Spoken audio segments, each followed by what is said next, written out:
Hey everybody, this is Kevin over at BibleWellness.com. I just real quickly want to talk to the need, the importance, the urgency to get bitterness, resentment, and hatred out of your heart wherever you may find it. It's important that we examine ourselves and that we keep ourselves in the Word and we abide in Jesus and keep ourselves in the mirror, as James calls the Word, so that we can see and our errors and the deep things in our heart can be pointed out. I talk about the body a lot, but also we got to talk about our emotions and our intellect, and also our, which deals with our spiritual walk too.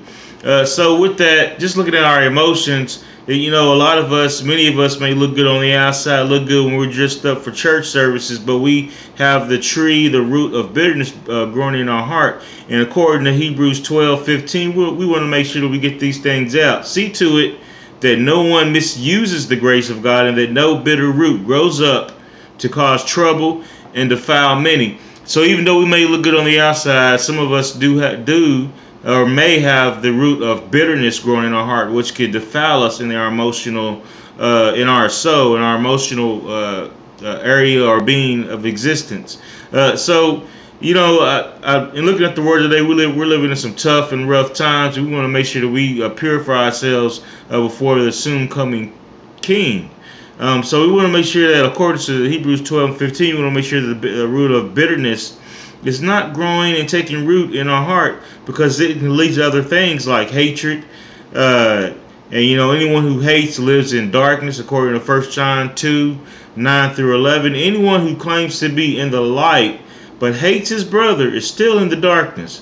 Whoever loves his brother lives in the light, and there is nothing in him to make him stumble. But whoever hates his brother is in the darkness and walks around in the darkness. He does not know where he is going, because the darkness has blinded him. And I know many of us may find ourselves in situations, maybe with our spouses, our ex-spouses, our friend or ex-friend, or a lot of people you may go to church with, you may not necessarily like, but you still have to deal with them.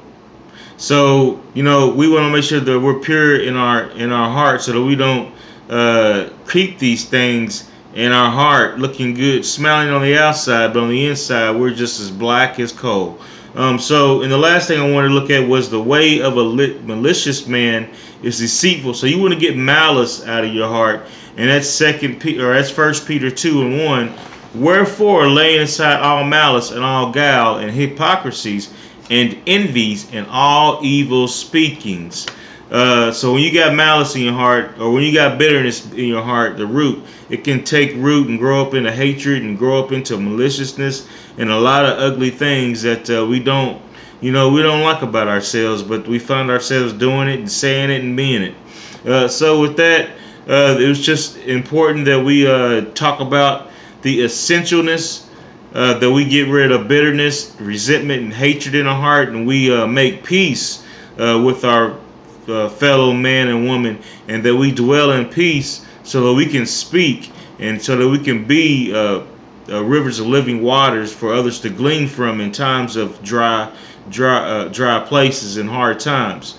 So with that, this is Kevin over at BibleWellness.com, speaking to the importance of getting rid of bitterness, resentment, and hatred, and malice in our hearts, so that we can be purified for the soon coming bride. If you would, just hit like, share with others, and also don't forget to sign up for the newsletter in the right hand margin of the page. Love you guys, and may the grace of Jesus be with you always.